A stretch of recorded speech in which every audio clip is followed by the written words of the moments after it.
Hi friends, welcome to Crack Grade B. We are going to cover one of the important topic for your upcoming examination, that is NABARD grading, and this is also important for your RBI grade B and SEBI grading. So what is this topic? The topic reads as why RBI is not printing the money, right? So this is not a topic directly taken from your syllabus, right? Like the last lecture where you have seen fiscal policy, so you will find something related to it in your syllabus, but nothing related to this. So this is something where we are trying to cover the current affair as well, and where we are trying to cover what is discussed relating to the problems of the economy that is going now, right? So what is the biggest challenge that is in front of the government, that is in front of the RBI right now? The stimulus, right? Because you have seen in the recent times, even Reserve Bank of India is actually pushing the liquidity, so it is applying the expansionary monetary policy, right? Expansionary monetary policy in all its decision. And on the other hand, the government through the fiscal policy, so government is the one who is managing the fiscal policy, right?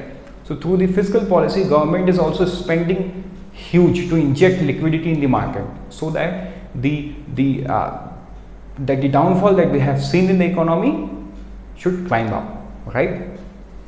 Now, taking all this into consideration, we should think that there are many problems in the economy, in any particular given economy.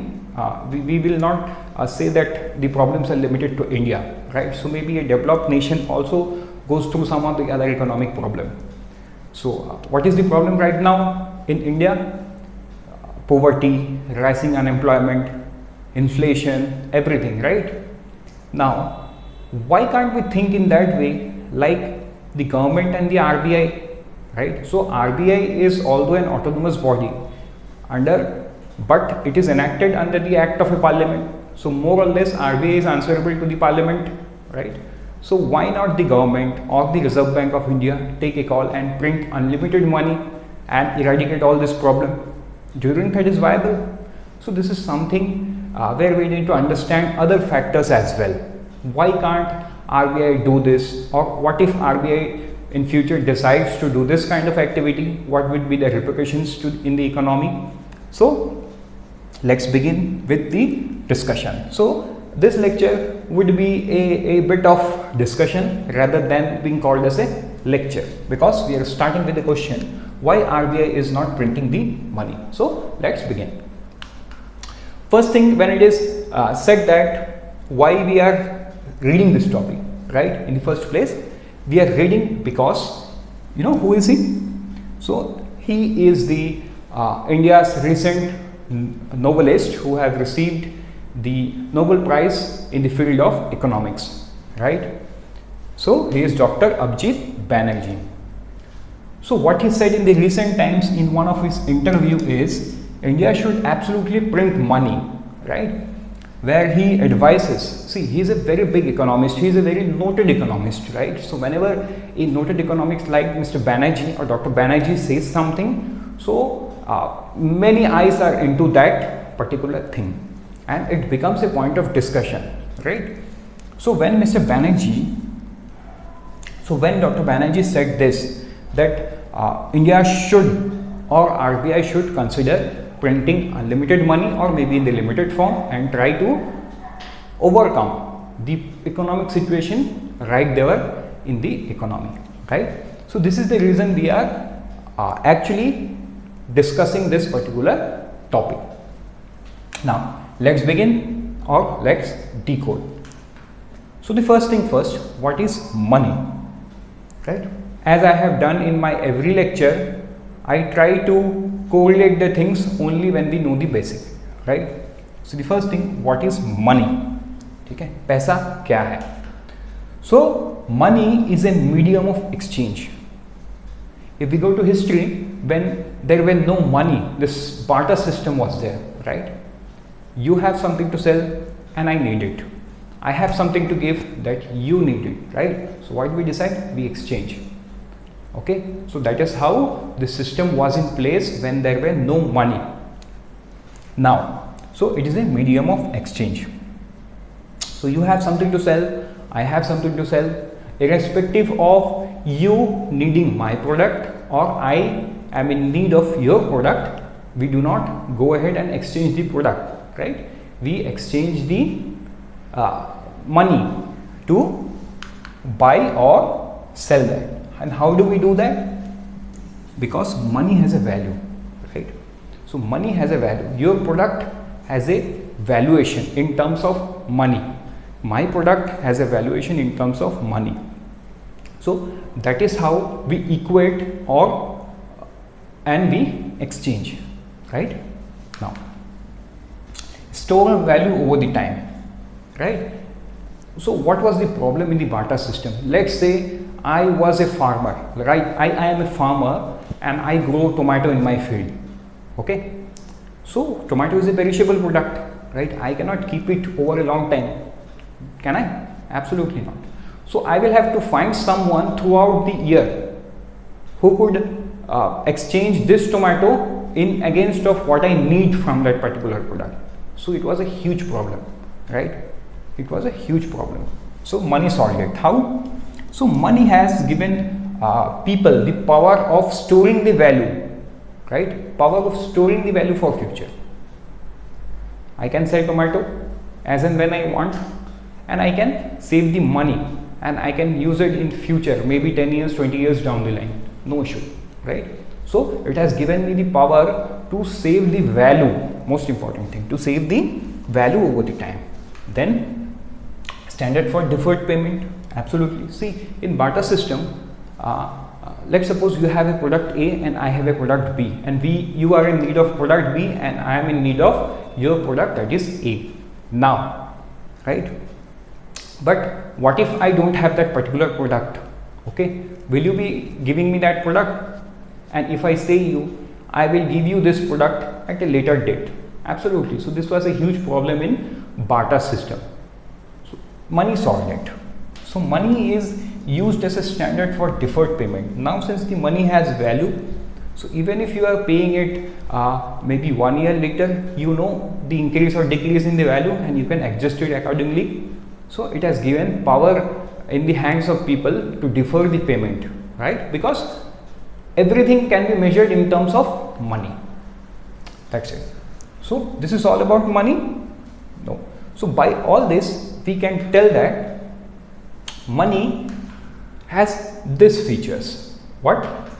Money is fungible, money is durable, then money is portable, then money is recognizable, okay, and at last money is stable. So these are the characteristics that you can say that money holds. But what it means actually, let us understand. So what do we mean by fungible? So fungible means something where we can equate the value, right? Let's say, so this is a bag of 1 kg tomato, right? And this is a big bag of 10 kg tomato. 10 kg tomato. Can we write equal to? Absolutely no. We cannot write equal to. But this is suppose rupees 10 note and this is rupees 5 coin. So can we write equal to? Yes, we can write. So this means money is fungible. We can break down into pieces, right? Okay, let's move ahead. So let's see what it means. Unit of the good should be of relative uniform quality so that they are interchangeable with one another. We usually ask na 500 ka chutta hai kya? So what is that? We are giving 501 rupees, means the note is of 500 rupees. We are giving one note to someone who is giving us either 500 rupees note or 10 rupees 50 notes. So in terms of value they are equal, right? So that is what fungibility means. Next we see durable. Now what is durable? Now see, one of the property that we have seen of the money is we can store it, we can store the value over the time, right? Then it has to be durable. Let's say I am having rupees 500 note in my pocket, right? What if I have a fear, maybe tomorrow morning or maybe after 1 week this paper note will vanish, or the color will fade, or it will break down into 2 pieces or into many pieces or something like that. So I would have a fear. So fearing is, so money should be durable, right? Means even if you store it for a long time, it should retain its value. The color should not go away. The normal wear and tear should not affect the money. So that is what durability means. The physical character of the money should be durable enough to retain its usefulness in future exchanges and be reused multiple times. So yes, see, everything in the world has a limited life. Like, so even if how durable the money the central bank makes, one or the other day it should go into the recycling system, right? Yes, the RBI does that. So whenever it sees an old note, it recycle it with or it replace it with a new note. But yes, we can say that it should be durable enough to retain its usefulness in future and can be used multiple times, right? So this is a general thing that you need to understand. Then what is portability of the money? So it should be divisible into small quantities so that people appreciate its original use value. Now see, again, see, if I want to buy something that costs rupees 5, let's take an example. This is a chocolate and the cost of this is rupees 5. Okay. Now, what if in India we don't have currency below rupees 10? So the minimum currency available in the Indian market is rupees 10. Let us suppose that situation. So what if I need to buy 1 unit of this rupees 5 chocolate? Can I do that? Absolutely no, I cannot do that. Why? Because there is no 5 rupees currency available in the country, right? So what I need to do in that case, I need to buy 2 quantity of this particular product so that I can give the shopkeeper rupees 10. That is what portability means. It should be portable enough where you can break down into multiple units and you can use it against that particular product, right? Then let's move ahead. Recognizable, right? So it should be recognized by the people at large. Now, what if I take rupees 500 in Bombay and I take rupees 500 in Bangalore and I take 500 rupees in New Delhi? So everywhere people can recognize it, right? Everywhere people can recognize it. Why? So that is how the money should be. It should be recognizable. It should have some distinct character that even if you see, like we do usually ना, जब कोई note नीचे गिरा हुआ है, अरे देखो पैसा गिरा हुआ है, so we recognize it immediately. So that should be one of the feature of money. It should be recognizable from the far distance or something like that. See. Now let's see what it says. The authenticity and quality of the goods should be readily ascertainable to the user so that they can easily agree to the terms of exchange. Right? Terms of exchange means they should be easily recognizable. अगर पहचानने में ही late हुआ तो shopkeeper तुमको सामान ही नहीं देगा. So it should be recognizable, one of the properties. Then let's move ahead. It should be stable. What do we mean by stable? So stable means, let's say you have rupees 10 today, right? And you can buy one plate of breakfast for tomorrow morning. Let's see. And this is the thing that you are doing from the past, maybe 1 year. Let's say you're fond of poha, and every time when you go to office, you buy rupees 10 poha and you eat as your breakfast, right? So this shows the stability. You know, you have something in your mind that I won't have to spend more than rupees 10 to buy that particular poha. Due to inflation or due to price rise, one or the other day it will rise. The price will go to rupees 11 or rupees 12. That is altogether a different thing. But what is stability of money is, it should be stable. It should be, the value inscribed on it, rupees 10, should buy equal number of goods for a longer period of time. Okay, so if it is changing very frequently, then there is a other problem in the economy, right? So money should be stable. So money should be stable. The value that people place on a goods in terms of other good that they are willing to trade should be relatively constant or increasing over time. See, it should increase, right? So there is inflation. So that is the reason it has to increase one or the other day, but more or less it should be constant for a good amount of time. ऐसा नहीं होना चाहिए कि आज आपका एक plate poha 12 रुपए है, कल 13 रुपए है, परसों 14 रुपए है, अचानक से एक दिन 10 रुपए. No, it should not happen that way, right? Now let's move ahead. So what basically money is? Now we have seen the characteristics and we have seen the features of money. Now let's define the money, right? Okay, very sorry, if you cannot see, I have written in yellow color, so I have written it define, right? So the money refers to the total volume of money held by the public at a particular point in time in an economy. There are several ways to define money, but standard measure usually include currency in circulation and demand deposit. We will look into this, but this is the most important line. Several ways to define money, right? So what are the ways to define money? Let's look at it, right? This is the symbol of rupees. Do let me know in the comment section who gave this rupee symbol, right? Then, so first thing we have M1, then we have M2, then we have M3, then we have M4. Now what are these? What is M1, what is M2, what is M3, what is M4? Let us look at them in the next slide.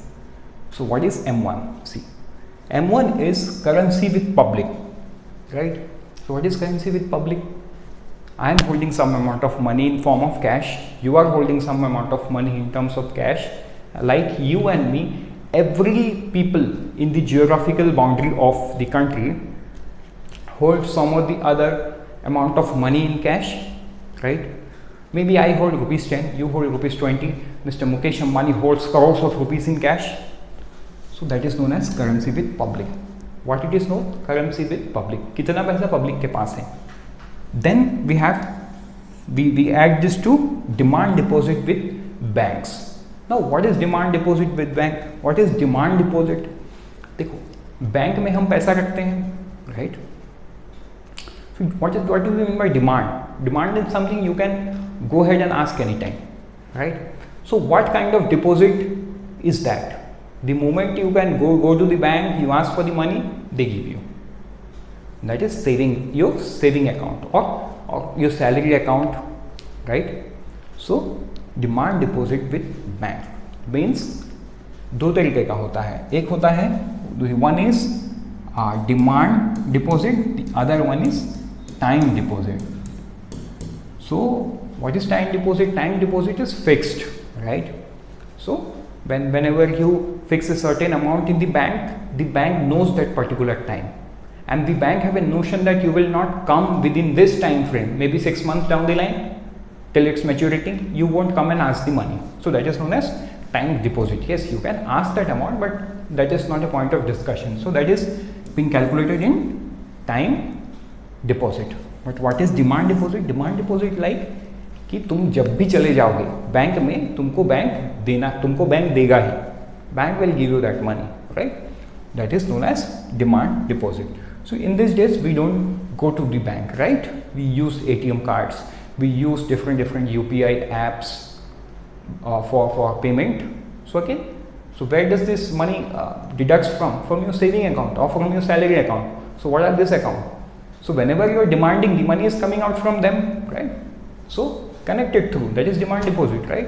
It is available as per your own demand. जितना पैसा है उतना ही तो आएगा, उससे ज़्यादा तो नहीं आएगा.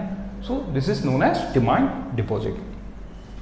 So number 1, currency with public. Number 2, demand deposit with bank. Number 3 is other deposits with RBI. Now, can you and me deposit amount in RBI?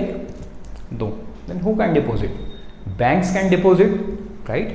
Banks can deposit this money in RBI. So we take that amount and that is known as M1. What it is known? M1. So M1 is also known as narrow money. So you may get an objective. M1 is known as, there will be 4 options. The correct option would be narrow money, right? Or you can get a statement based questions like currency with public. So identify the correct statement regarding narrow money, and there will be 4 options: currency with public, demand deposit with bank, other deposit with RBI. The last one would be time deposit with bank, right? And the question would be identify the wrong statement. So your answer would be the last one, because you already know that these 3 are part of M1, right? So again, this is important that you will have to remember, because in objective you never know, you can get a basic question like this, right? Let's move ahead and look at what is M2. M2 किसको बोलते हैं? So M2 is M1. Whatever we have seen 3 amounts in M1. So M1 plus saving deposits of post office and banks, saving deposit of post office and saving banks. तो देखो, so in post office also we can fix the amount, we can make some recurring deposit, and also we can open a saving account, right? So saving deposit of post office, saving bank. So whatever amount is kept in the saving deposit of the post office, right? Saving deposit. So whose amount? Your, me, and rest of the all people who have a saving account in the post office, right? उन सारे लोगों का जो summation होगा उसको plus M1 को अगर हम ऐड करेंगे, the answer would be M2, right? So this is M2. So in the definition we have seen, so there are different ways to define a money. So that is what. So we have defined what is M1. Now we have seen what is M2. Next we are going to see what is M3. So M3 is M1 plus time deposit with the banking system. So देखो, in the M1 we did not take the time deposit, right? We only took the demand deposit of the banking system. But in M3 what we are adding up to that is time deposit with the banking system, right? Now what is time deposit? The fixed deposit that you have, right? The fixed deposit, once you do it, you cannot go frequently and ask, right? Yes, you can obviously break it, but altogether a different thing. Saving account में क्या होता है? UPI में हम क्या करते हैं? जैसे let's we go to a shop and let's say we have purchased a cup of tea and something like that, right? And the bill is ₹20. We pay it through some UPI app. Then we go to a general store to buy our daily needs, maybe a packet of biscuit, a packet of tea, and rice and dal and all, and the bill is ₹100. We pay it through the UPI. So whenever you are demanding small amount, big amount, doesn't matter, the bank is paying that, the bank is honoring that, right? Until unless the given condition is you should be having that amount in your bank account, right? So yes. Now what is time deposit? Can we take time deposit this frequently? Absolutely not. We cannot take, right? So how M1 and M3 is different? In M1 we have only taken the demand deposit, right? But in M3 we are adding everything that we had in M1 with the time deposit with the banking system, and when we do that we get M3.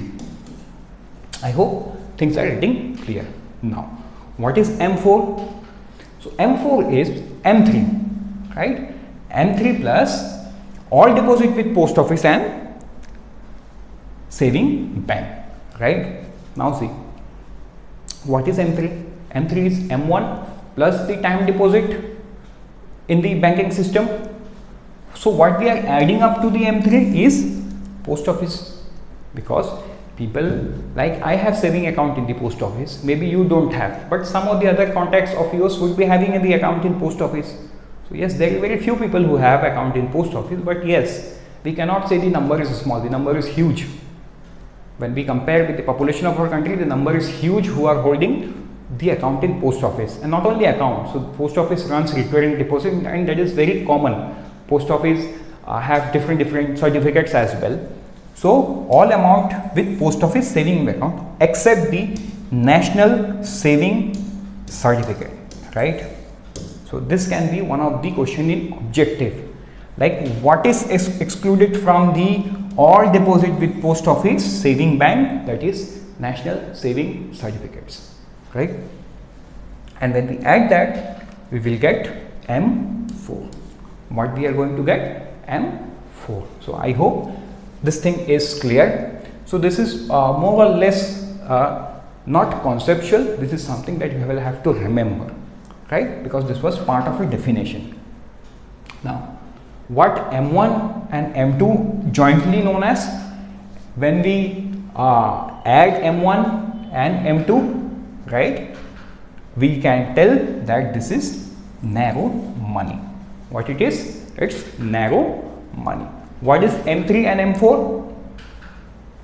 If we add M3 and M4, the money is known as broad money. Again, something where you need to remember what is narrow money and what is broad money, right? And what is the difference? Then you will have to remember each definition, like what is M3, what is M2, what is M4, and like that. Okay. Now let us see some of the distinct features between all this M1, M2, M3 and M4, right? So the distinct feature is M1 is the most liquid one, M4 is the least liquid one. M4 is the least liquid one because M4 includes money in the post office. So this includes time deposit as well, but this no time deposit. Everything is demand deposit. जब आपको चाहिए तब मिल जाएगा. It means that is more liquid, right? That is what. And M1 is more of cash, currency at public, currency with public, right? So this is more of cash. Okay. M3 is the commonly used measure for money supply, right? So whenever you hear money supply, just remember it's M3. So M3 is the commonly used measure for money supply. You will have to remember this. Let's move ahead in the lecture and let us ask a different question. Role of RBI in the money supply. So what is the role of RBI in the money supply? Right, RBI has a big role to play, right? Because RBI is the one who is given the responsibility of printing and circulating the money by the act of parliament, right? Now let's decode the role of RBI. So with this, when we are learning the role of RBI, so RBI is having some tools, right, so that it controls the circulation, it controls the liquidity in the economy, right? Let's look into that. So that is known as monetary policy. How? See, there are two ways money can be circulated or reduced from the economy. The first is fiscal policy, the second is monetary policy. Fiscal policy, we have seen it in the last lecture. So if you have not watched it, please go ahead and watch that lecture. So it is more sort of basic kind of lecture, and again here I am not going to discuss what entire monetary policy is, but yes, I will give you an overall idea how monetary policy system works. So now Reserve Bank of India is at the top managing the monetary policy for the country, right? So there are two ways by which the liquidity can be infused in the economy and liquidity can be taken back from the economy. So the ways are, number one is monetary policy, that is being managed by the Reserve Bank of India. The number two is fiscal policy, that is being managed by the Government of India through Ministry of Finance, right? So let us understand what is monetary policy, instruments of monetary policy. See, we are not going to understand monetary policy in depth in this lecture because our point of discussion in this particular lecture is limited to why RBI cannot print unlimited money and solve all the economic problems, right? So let's not forget the basic theme of the lecture, and we will only look monetary policy in the basic sense, so that when we look at why RBI cannot print we have the basic sense of yes, this is the reason why RBI cannot do it, or this would be the repercussions if RBI does it. So let us start with, so there must be some tools through which RBI manages monetary policy. So those are classified in these two parameters or in two names. One is quantitative tools, the other one is qualitative tools, right? So in quantitative tools we see CRR, SLR, repo rate, reverse repo rate, MSF, bank rate, OMO. And in qualitative tool we see LTV, PSL, RBI guidelines, moral suasion and direct action. Yes, there are other tools also which RBI comes up from time to time looking at the situation down there in the economy, and many a time RBI withdraw some. But yes, these are some of the tools that are used by RBI very frequently to manage the liquidity position of the country. So let's see each of them and let's define. So see, this CRR and SLR, these are jointly known as reserve ratio. Reserve ratio. This you must remember. What is reserve ratio? Reserve ratio is CRR and SLR, right? So what is CRR expression? So CRR was introduced in 1950. So it is mostly held in cash, right? So the full form is cash reserve ratio, right? CRR is cash, so this is held at cash, currently at 4%, no interest to bank. Now why does RBI keep CRR? Let's say, see, there is no specific reason, right? So this is something regulation, but yes, we can connect it to an example. Like, what if you one day hear that your banker is bankrupt, right? And they are going to close down all the branches. What will be the first thing that you are going to do? Like they have seen in case of PMC Bank in Mumbai, right? So you will rush to the bank and you will ask for your money that is being deposited, right? So to overcome that kind of situation, RBI keeps some amount with itself, and that is known as cash reserve ratio. That is 4%. 4% of what? 4% of NDTL, net demand and time liability, ठीक है। तो बैंकों के पास जितना demand deposit में है और जितना टाइम डिपॉजिट में है उसका जो नेट आता है उसका 4%, ठीक है, 4% of that particular amount. So again, what is demand deposit and what is time deposit, you already know, you add both of it and the net is you calculate the 4%, and that is what RBI need to keep with itself from all the banks under its regulation, and that is known as CRR, right? And remember, no interest is being paid by the Reserve Bank of India to the banks for this particular amount. Now let's move ahead and let's see what is SLR. This is statutory liquidity ratio. Now what is it? So these are the amount. This is currently at 18%. How much? This is currently at 18%. So this is not held in cash. Yes, if any bankers want, they can give it in cash, but mostly it is held in the form of gold, bonds, government security. So government security interchangeably also called bond, and like this, right? So these are financial assets. So SLR is being held by the Reserve Bank of India at 18% in terms of financial asset, not in terms of cash. But yes, if any bank want, they can obviously put in cash, but they doesn't do it. They invested somewhere, they showed that particular investment as SLR. That is how it works, right? Then what is repo? So repo is also known as repurchase option.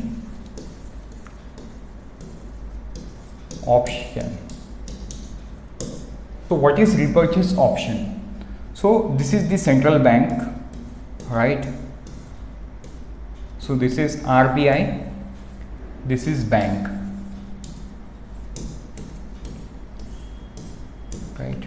So they also need money. They also need money. Where they will go? They will go to RBI, right? And they will ask for money, and RBI will charge an interest. RBI will charge an interest, and this interest is known as, where it is, repo repurchase option, that is repo rate. It means the interest charged by the Reserve Bank of India to the banks when it lends the money and when the bank borrows the money from the RBI, the interest that the bank gives to RBI or the Reserve Bank of India charge to the RBI, that is known as repo rate. Right now, what is reverse repo rate? So reverse repo rate is opposite of what? When Reserve Bank of India needs money, right, it borrows from banks. It borrows from bank, and the interest that RBI pays to the banks is reverse repo rate. Now you will think, why will RBI need money? If it needs, it can print money, right? So this is a tool. What they are actually doing using reverse repo rate is they are contracting the money supply. They are reducing the money supply, right?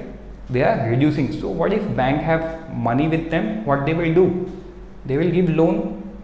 People will have money in the hand. So when there is excess liquidity in the market, the chances of inflation goes up, and to control that, RBI uses reverse repo rate to bring back the money from the system and control the future possibility of inflation, right? And in this way, everything is related to this particular thing. To control the inflation, RBI uses all this tool, right? So there is in qualitative tool we have moral suasion, we have RBI guideline, then there is PSL, loan to value ratio, then there is direct action. So there are many things. So we are not going to discuss more here. So you have seen what OMO is in one of the last lecture. I have explained OMO. So you can go ahead and watch it. What is OMO? So you will understand many things related to OMO and bonds, right? So let us keep aside this. Let us only understand that RBI is the monetary authority of the country. That means RBI controls the money supply for the country. RBI is the authority that controls the inflation, right? So let's move ahead in the lecture and see how does it affect money supply, right? So how does it affect money supply? What? The monetary policy. Now see.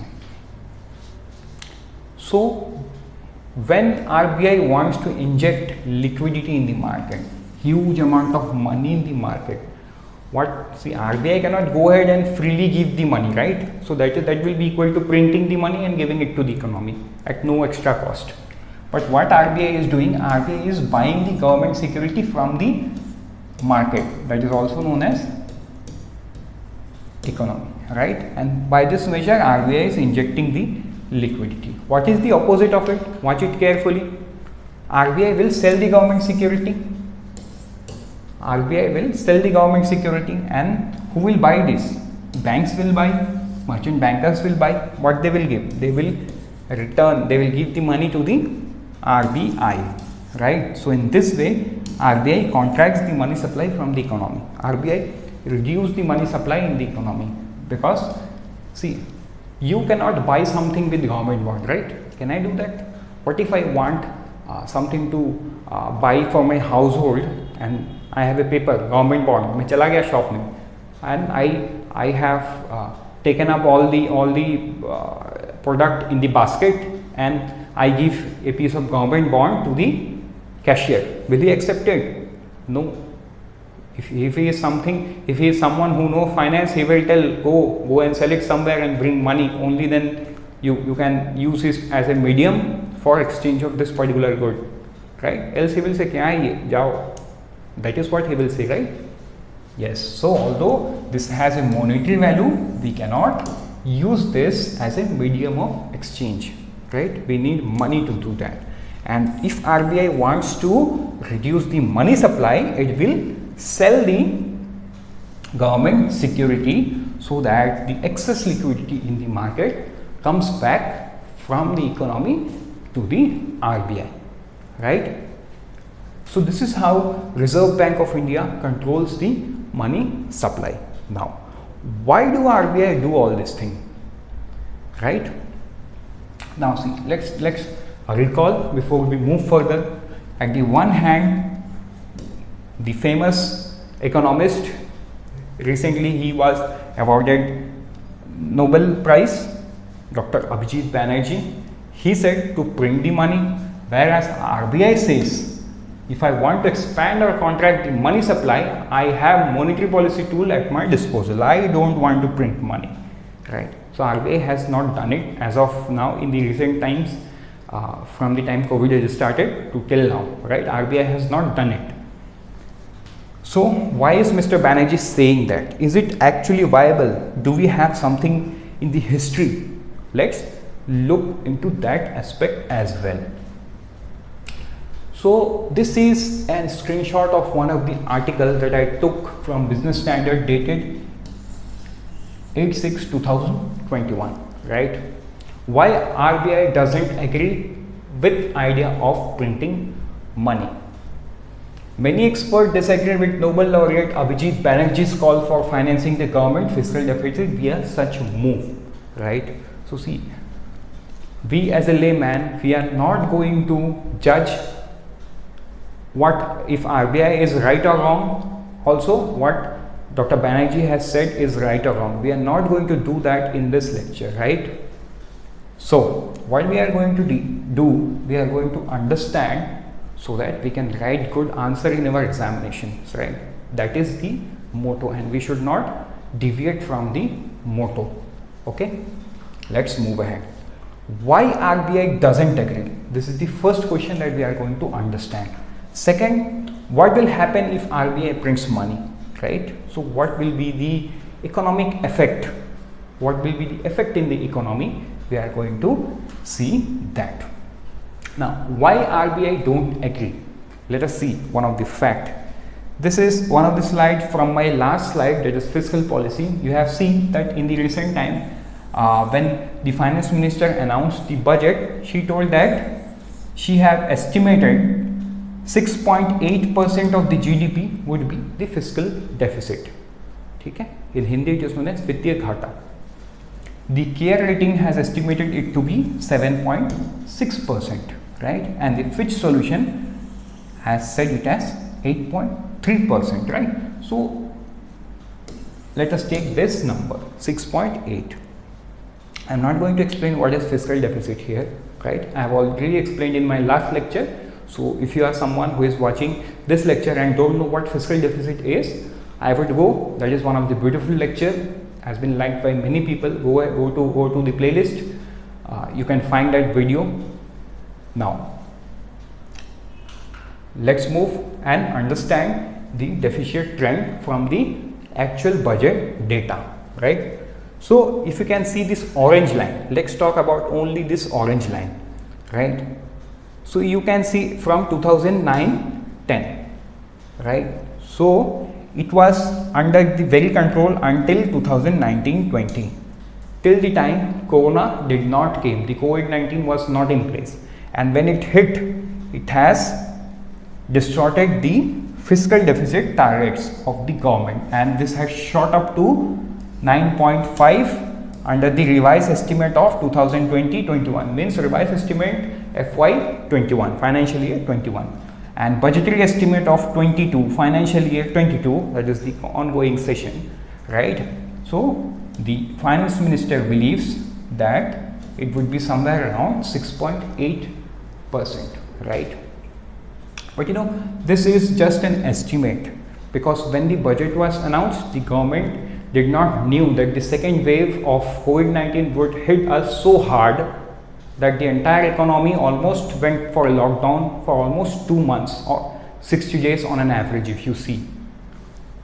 So this will shoot up, but let's take 6.8%. So if you see what is 6.8% of our GDP, right? So our GDP is of 2.5 trillion, right? So 6.8% would be somewhere around 15 lakh crore, right? So let's move ahead and see a data of sources of deficit financing. अभी देखो, Deficit, if there is a deficit, what is deficit? Deficit is a hollow. एक भरा हुआ bottle है, ठीक है, उसमें पानी हाफ है, तो उस पानी को आप कहाँ से भरोगे? आपके फिल्टर से भरोगे, right? So deficit is something that is not there but you need that. वो पैसा इज नॉट, वो पैसा सरकार के पास नहीं है, गवर्नमेंट के पास वो पैसा नहीं है, राइट? तो वो पैसा कहीं ना कहीं से तो चाहिए to fulfil it, right? Because government has already plan to spend it, already planned to spend it. So let's see some sources. So if you see, that will be securities against small saving, then state provident fund, other receipt, international debt and public account, external debt, market borrowings drawn down from cash balance. But you won't find anything that mentions printing money, right, or something like that. So everything is borrowed from the market, means government is spending some amount in terms of interest to borrow that amount from all these different sources, right? So if we see it in terms of data, you see it, this is somewhere around 15 lakh crore, 1506812. This is the budgetary estimates, right? So from where it is coming? Market borrowing, means government security plus T-bills, security against small savings, state provident fund, other receipts, external debt drawn down from the cash. So this is how the government has planned, right? Now when we know this, the budget, now let's see why RBI don't agree, right? What will happen if RBI prints money? Okay, so let's begin. Let's begin with an example. Let's say number of goods available in the market, okay, is 10 lakh unit, right? Number of goods available in the market is, it's not in rupees, 10 lakh units. Then the money supply in the market is, let's suppose 1 crore. This is rupees, 1 crore, right? And average price of goods in the market is rupees 10, right? So if you multiply 10 lakh into 10, you will find 1 crore, right? Is it so? Yes? Okay. Now let's move ahead.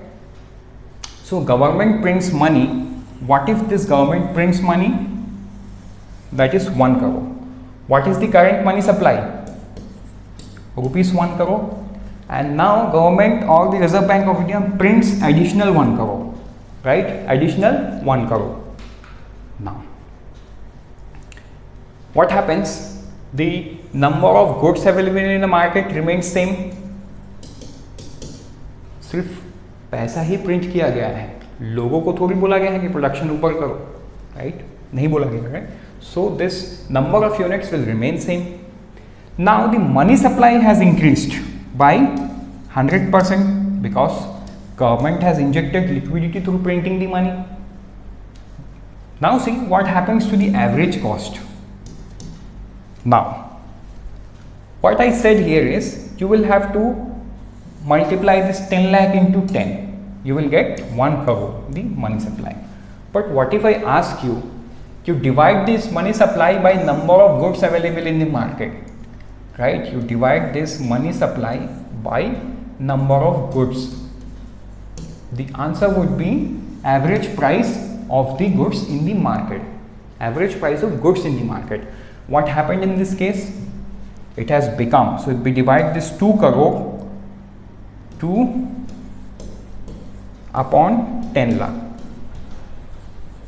If we divide upon 2 crore upon 10 lakh, the answer would be 20.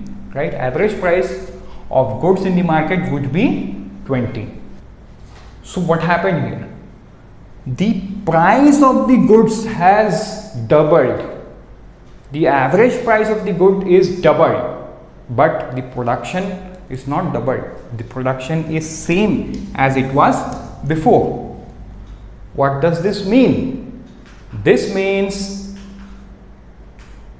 inflation. What this means? This means inflation. Okay. Now let us understand what happens when there is a situation of inflation in the economy. So we are not going to discuss this inflation in detail here. Again, very basic thing, because inflation is a topic in itself and that's a very big topic. So we are only going to discuss in terms of printing money. We'll only understand what is required for this particular lecture, right? So we have seen how increasing the money supply would lead to inflation, and this inflation will lead to purchasing power of the people will come down. Why? Why the purchasing power will come down? The purchasing power of the money is going to come down. How? The price will rise. पहले जो आप चीज़ 10 रुपये में खरीद सकते थे, वो चीज़ के लिए आज आपको 15 रुपये स्पेंड करना पड़ता है. मतलब क्या है? The purchasing power of the 10 rupees has come down, right? You are spending rupees 15 to buy that particular product which you were buying at rupees 10. So you understand the purchasing power?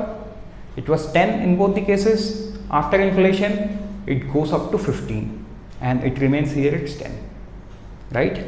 So this is purchasing power. Then when the purchasing power comes down, bond yield comes down. How? We'll understand the basic here. Bond yield come down. देखो क्या होता है, अगर RBI बहुत सारा पैसा print करके लोगों के हाथ में दे देती है, मेरे हाथ में, आपके हाथ में, अचानक से at one day you see that your salary increased, your salary doubled, right? And I see that my salary doubled. What will I do? What will you do?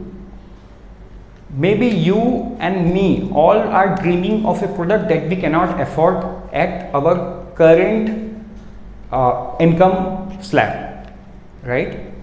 We wish for a product we want to buy, but we cannot afford it with the current income we have. What if one day our income goes up? We can afford it. We will straight away rush to that store, or maybe in Flipkart or maybe in Amazon, and we'll try to buy that product. And not only you will do it, I will do it, everyone, because everyone's salary has increased. Everyone's salary has increased because of the printing of money. Now people have more money in their hand. So again, there would be few people who would be investing this money. So they will be investing this money. What they will do? They will buy the bond, right? Or buy bond at higher price. Q.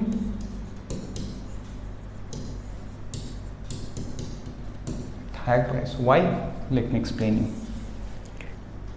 Let's suppose the bond, the face value of the bond is rupees 100, right? And you have bought it in the discount price of rupees 90. Let's say it is selling in the market before this inflation around 92, 93 level. Around 92, 93 level, right? What if one day everyone have more money in their hand, right? They will jump and they will try to buy the bond, and since this is also available in limited quantity, when everyone goes there, the price increases. How? The seller will demand, I want 95. I want 95. If you can afford it, you give it, right? Someone could say, I want 97. So the new price will become somewhere around 95 to 97. The price has risen.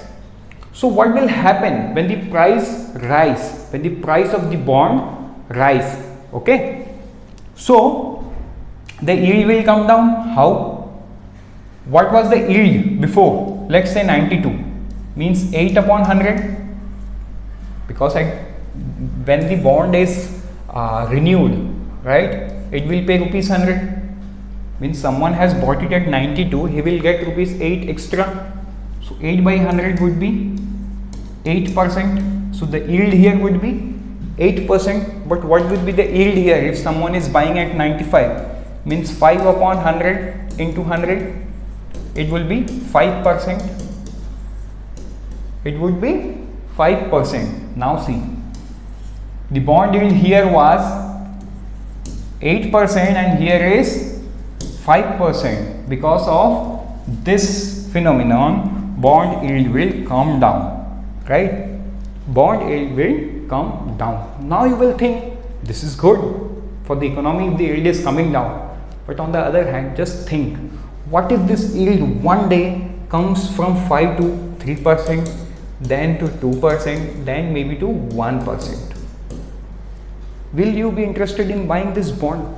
Just think, pause this video and think for 10 seconds. Will you be interested to buy this bond?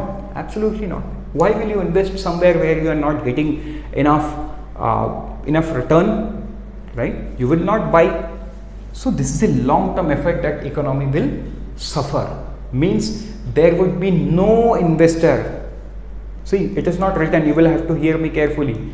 So at one point of time in the future, there would be no one willing to invest in government security because the yield is so low, it's 2%, 3%. So the cost of borrowing for the government is down. Government is happy. Government is says, मैं तो खुश, मेरे को market से पैसा चाहिए, मेरे को कम इंटरेस्ट में पैसा मिलेगा. But think of a situation. Will investor be willing to invest on particular thing where the interest rate is so low? Absolutely not. He will look for other options, right? He will look for, so if it is a big investor, they will look for a maybe in different countries bond, right? So yes, so this is a phenomenon that will lead to this scare situation where government cannot even borrow money from the market, and this is very long term, right? So this will not happen in one day. Here one thing you need to understand, that just by printing money all these things will not happen. पैसा print किया ना तो क्या हो गया, print करके उसको circulation में लाना है, right? Velocity of the money, velocity of the money, this is the standard term. What Mr. Banerjee is saying, he is not telling RBI to print the money, right? RBI अगर print करके अपने पास रख लेगा तो क्या फायदा? RBI को उस पैसे को इकोनॉमी में इंजेक्ट करना होगा, इकोनॉमी में इंजेक्ट करना होगा through how will RBI do that? Through government. Government will run many social programs, many social गरीबी हटाओ योजना, where every गरीब will get 15,000 cash in their bank account every month. सबके पास जनधन अकाउंट है, आपके पास है, मेरे पास है. One day the prime minister of the country comes and tells सबके अकाउंट में 10-10 हज़ार रुपये, 15-15 हज़ार रुपये महीने में मैं डाल दूंगा, because RBI is printing money, right, giving it to government, and government is running social program. So government thinks that if the government gives me 10,000 rupees, I can come over from the poverty, right? I can come over from the poverty. This is how the government thinks, right? Short term mein I will come out of the poverty, but long term effect in the economy would be very, very bad. And I am not telling just by in a vague manner. There is some historical data that proves that printing money and circulating it, I mean increasing the velocity. So what is the velocity of money? Velocity of the money is how many times it has changed the hands. देखो, government मेरे को 10,000 रुपये दे दिया है, right? जब तक मैं उसको स्पेंड नहीं करूंगा, इकोनॉमी में क्या इफेक्ट पड़ेगा बताओ? कुछ इफेक्ट पड़ेगा? कुछ इफेक्ट नहीं पड़ेगा. सबके अकाउंट में पैसा डाला गवर्नमेंट, अगर कोई खर्चा ही नहीं किया तो फिर इकोनॉमी में कोई इफेक्ट नहीं पड़ेगा. यहाँ पे we need to think that government should give this money to me and I should spend this money, right? I should spend this money. Only then the velocity of the money will increase. Government has given it to me, right, through the banks. I will take that money second hand from bank. It came to me because अगर वो bank में रखा है तो bank किसी को loan दे देगा ना, वो लोन दे देगा, फिर वो खर्चा करेगा आगे. तो वहाँ से भी you can calculate the velocity of the money, but calculate it through me. मैंने बैंक से लिया, I invest it in the market, I buy something from the market of luxury or maybe necessity, something I was dreaming it, but I could not afford it with the current salary level. Suddenly I got rupees 10,000 and I started fulfilling my dream of purchasing that product. So actually I am increasing the velocity. I go ahead and buy something, I give it to money, and they also invest it somewhere and they also buy. I mean, so this is how the velocity of the money, from one person to other person, the money travels. and this speed is known as velocity of money. So printing of money, then it comes the distribution, velocity, everything, right? So when the velocity of the money is good, only then you can see this kind of situation, and it cannot happen overnight. I am telling you, this cannot happen overnight, or even this cannot happen within 1 year. This is very, very long. Let me take some example, some case study, right, from the history. From the history. So since this lecture is going too long, I would go very fast now. Now case study of 3 countries, that is Germany from 1992, Zimbabwe 2008, US Confederacy 1962 to 65, right? And all this led to inflation. All this led to inflation. How? Let's see the story. So what happened in Germany in 1920? Right? In the aftermath of First World War, Germany faced high reparation payment. Okay. To meet this demand, the government started printing more money so that firm could continue to pay workers. Okay. Because firms did not had money after the First World War to pay salary. लोगों को salary नहीं मिलेगा, लोग काम क्यों करेंगे? और लोग काम करेंगे तो और लोगों को सैलरी नहीं मिलेगा तो एक तो लोग काम क्यों करेंगे? Why will they work? And on the other hand, how will they survive if they are not getting salary? So what the government of Germany did, that they started printing money so that firms could continue to pay workers. What happened? This led to explosion in inflation rate by the end of 1923, means after 3 years. Printing money had got out of hand and the economy experienced hyperinflation, right? So there is a good story. So in Germany, what actually happened? So people used to steal wheelbarrow. What is wheelbarrow? वो आपने देखा होगा 3 चक्के का होता है वो, या कभी कभी 4 चक्के का होता है. You can put like you have seen nowadays our garbage is being collected in the wheelbarrow, right? So that is wheelbarrow. Why people were stealing the wheelbarrow? Because hyperinflation. So there were not 1, 2, 3 currencies. There were huge pile of currencies required to buy the bread. Even to buy the bread, they required huge pile of currency that they cannot take in their pocket or maybe in the car. So they were taking it in the wheelbarrow. वो wheelbarrow चला के लेके जाते थे. इसीलिए Germany में at that time people were not interested to steal money because everyone had it in abundance. People were stealing the wheelbarrow. So this was the kind of situation in 1920 in Germany. That is very fearing, the situation of hyperinflation. So this is one of the image that you can see from 1920. This girl is playing with the currency. She has piled up huge amount of currency in front of her and she is playing. Do you think this is viable in today's time, even in India? No. हम 10 रुपए का note नीचे पड़ा रहता है ना, we keep it in the safe place, पैसा है करके. We cannot think of this situation. So this has happened in the history in 1920 in Germany. So let's move ahead and let's see what happened in Zimbabwe in 2008. So late in 1990, now see, I have written 2008 here, I am saying 1990 here. Understand why. The Zimbabwe government introduced a series of land reform.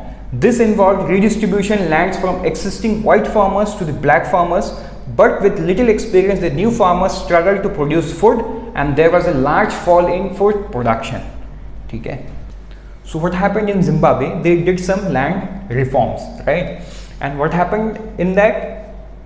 They redistributed land from the existing white farmers to the black farmers, right? Because black farmers were the real Zimbabweans, not the white farmers. So they redistributed. But you know, these black farmers did not have much experience to cultivate, to harvest the crops. And what happened? Economy came down, right? And it came down heavily and caused a collapse in bank lending. So entire economy collapsed. So the government, what the government thought was right then, the government did. began increasing the rate at they which were printing money and increasing the money supply.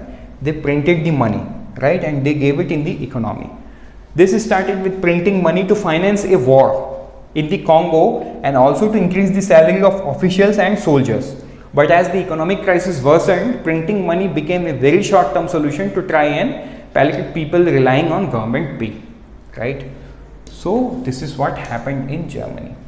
Now in Zimbabwe, sorry.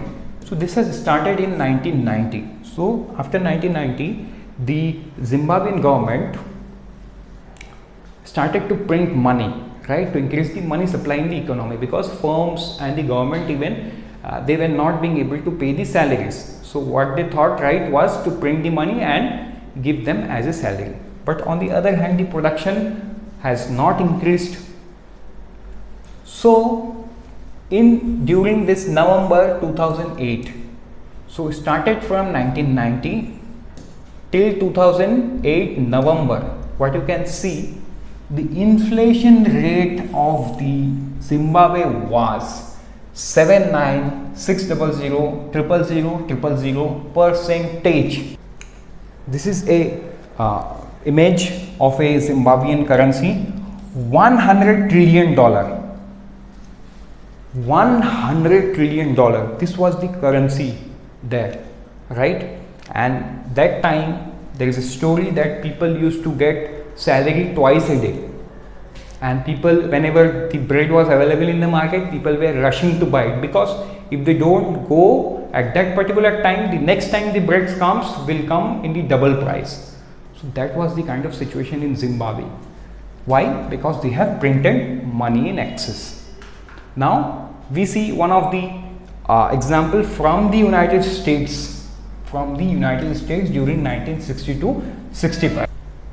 So what we see, during the Civil War, the Confederacy of Southern States found itself short of finance. It could only raise 46% of the cost of the war from taxes and bonds. So they tried to raise it from the bonds and taxes, and they could raise only 46%, and rest of the 54% they have to rely on printing the money to pay the materials for soldiers and their salary. And what happened? The inflation level has reached to 700% in the first 2 years of the war, and reaching a peak of over 5000% by the end. Can you imagine? The developed nation like USA has suffered 5000% inflation just because they have printed money.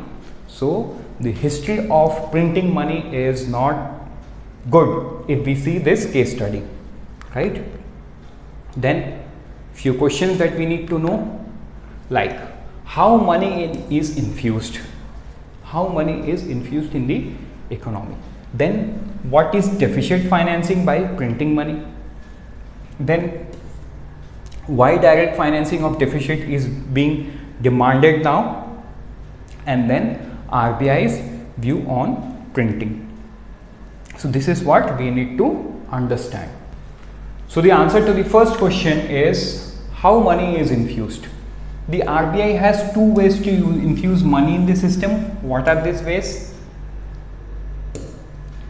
One by buying dollars from the market by infusing rupee liquidity in return. The second way is to buy government bond from the secondary market and pump in liquidity, right? So two situations. Let's say you and me hold US dollar, right? So one day RBI says, give me that, I'll pay you a good sum, and RBI takes away that US dollar. See, the US dollar with me is of no use because I cannot exchange it as a medium in my country, India. Absolutely, I cannot do that. I can hold that.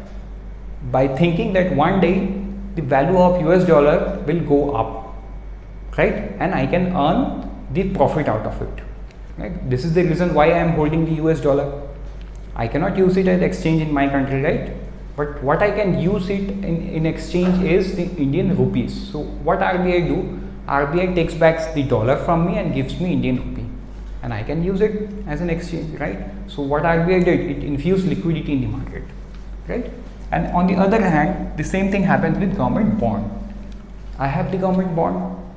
It is of no use when I say if I can use it in terms of medium of exchange or not. No, I cannot use it, right? I am only keeping it because I am getting some amount of interest when that matures, right? One day RBI comes and tells me, give me that, I'll give you money. I give it. So what RBI did, RBI infused money through me, right? So this is how RBI does. So this is the way that RBI infuses money into the system. So the first question, I think the answer is clear, right? Let's see what second. The second is, what is deficit financing by printing money? Let's understand. See, buying bond from the secondary market to infuse liquidity is an indirect way of financing the government fiscal deficit. What is deficit financing by printing money? Deficit financing, what I told, what is the budgetary estimate for the deficit? 6.8%, right? So there has to be way where it financed that 15 lakh crore rupees. And since RBI is the banker to the government, RBI does it on behalf of government. Now things you can connect. Estimate given by the Ministry of Finance or Government of India. RBI knows that this is the shortfall that I will have to refinance, right?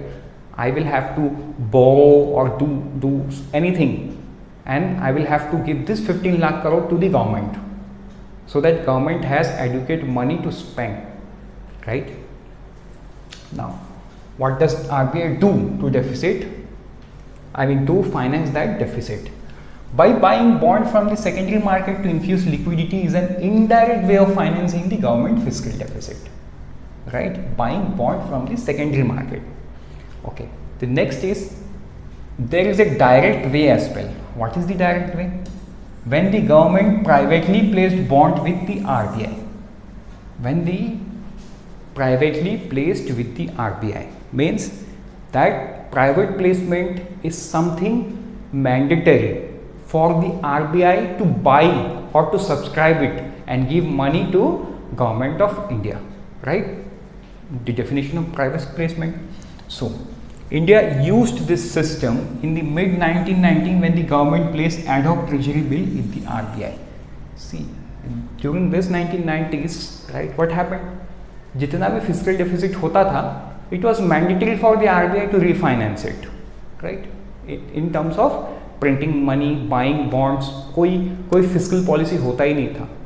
Automatic route से होता था वो, right? It was an automatic route. Fiscal deficit was automatically monetized through ad hoc treasury bills, which were issued by RBI on behalf of the center to itself at a fixed rate. So what is the option that RBI had? Just to print money and give it to government, right? क्योंकि private placement में क्या होगा? RBI को print करके ही देना पड़ेगा, उसको finance करना पड़ेगा. That is what RBI was doing at that time. RBI is the government's merchant banker managing its fundraising program. As I told you earlier, it issues government bond to the banks to raise the fund. Then what do RBI do? It sells this bond to the banks and it takes the money from the banks to contract the money supply.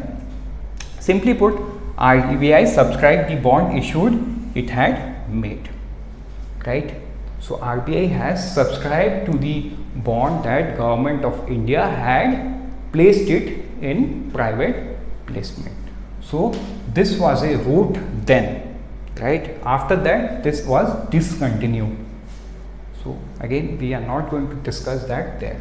What is deficit financing by printing money? Hope you have understood, right? There is nothing much into it. Then we have completed the question number 2 as well. Let's go ahead and see why direct financing of deficit is being demanded now, right? So the answer to this question is, India's GDP contracted by 7.3% in 2021. The first time it happened in 40 years. So after 40 years, the GDP contracted by 7.3%. So what is 7.3% of roughly 2.3 trillion? It's somewhere around 15 to 16 lakh crore or 17 lakh crore, right? So this is a huge contraction in FY21 in the last 40 years. the RBI took a growth supportive stance after the pandemic broke out last year, reducing the repo rate by 115 BPS between March and May of 2020, right? So RBI has been continuously reducing the repo rate.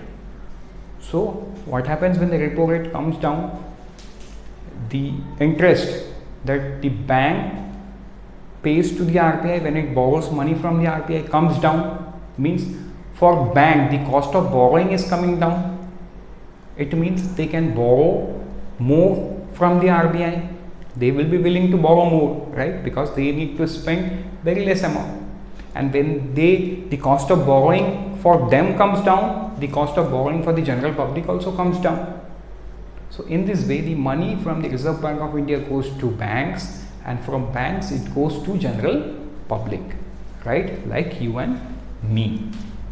Whereas average retail inflation in FY21 was 6.2%, and for FY22 it is projected at 5%. So what is the ceiling for the inflation? It's 2 to 6%. Means inflation should be between 2 to 6%. So now you can see in FY21 it was 0.2% above the upper ceiling, and in 2022 it is projected as 5%, right? So in every monetary policy RBI comes up with this projection and the real data, right? So you got it. Why direct financing of deficit is being demanded now? Number one, number one, 7.3% contraction, right? 6.2% inflation. Again the inflation is at 5%. So to boost up the growth, this first parameter, which is being said that print the money, circulate it in the economy is tend to rise. That is why it is being demanded now. Now let's move ahead and let's see the last question. Why is RBI's views on printing? What did RBI think, right? Number one is, now see, RBI has till now managed to fund the Atmanirbhar package, that is close to 20 lakh crore. Yes, Government of India is doing that, although the deficit that Government of India will have when it does a stimulus of that quantum, the deficit is being fulfilled by the Reserve Bank of India, right? And till now Reserve Bank of India has managed to borrow funds for the government at a very reasonable cost. How? Because RBI has introduced this GSAP, right?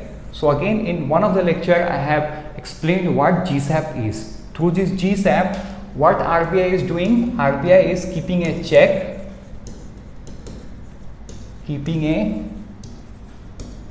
in bond